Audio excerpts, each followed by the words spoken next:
Dr. Brandon Sparks, thank you so much for joining us today. We have a lot of really cool things to talk about. So I know that we've seen some recent studies about peanut butter, asking you to introduce it to your kids a little earlier so that way they grow a tolerance for it. So that way maybe they won't be, allergic to peanut butters or peanuts. Now we're talking about the same thing with gluten as it pertains to celiac disease. Tell me a little bit about what celiac disease is and what in the world we might be, or maybe we should be doing with gluten.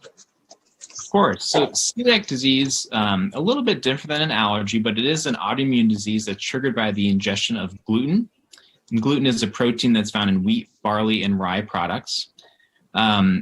It primarily affects the GI tract, and so symptoms can range anywhere from diarrhea to vomiting, belly pain, even weight loss or poor growth. However, many people are asymptomatic. So the estimated prevalence is about 1 in 100 people, so it's a lot more common than people think. And the treatment is right now just a gluten-free diet. It's a lifelong disease, and gluten-free diet can be tough. So it's important to recognize it if you have that disease. And previously, there are other studies testing this idea of the introduction of gluten to prevent an illness, and none of them really panned out. But a recent study came out showing that earlier introduction of gluten between 4 to 6 months at a pretty good dose, so the equivalent of 2 wheat-based biscuits a week, reduced the risk of celiac disease by the age of 3. So certainly some promising results, and interesting because it actually counters the previous studies. That's amazing. I can think of so many questions parents might have out there, because it seems like, especially for our new parents out there, they're like, my goodness, there are so many things to think about, to do, to remember. But this seems like it's just a lifestyle change. And it seems like it could be pretty simple to try to implement with their younger kids. Have you seen people, being able to do this with ease? Yeah, so a lot of people are introducing complementary foods early, and I think if anything, this argues that you shouldn't withhold gluten if you are introducing other foods. An important thing to remember is that the official position of the American Academy of Pediatrics and the World Health Organization is to exclusively breastfeed for the first 6 months of life.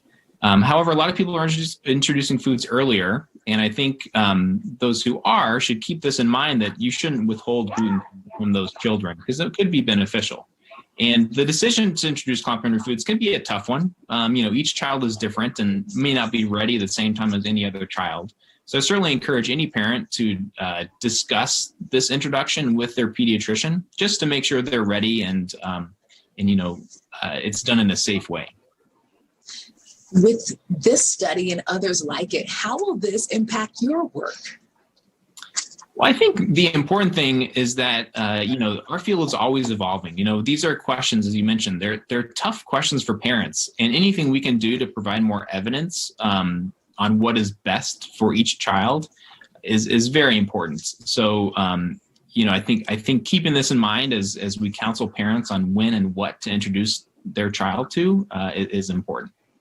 Dr. Sparks, you are awesome. Thank you so much. I think this definitely gives parents out there something else to maybe consider. Yeah, I think this is an interesting study, certainly worthwhile discussing.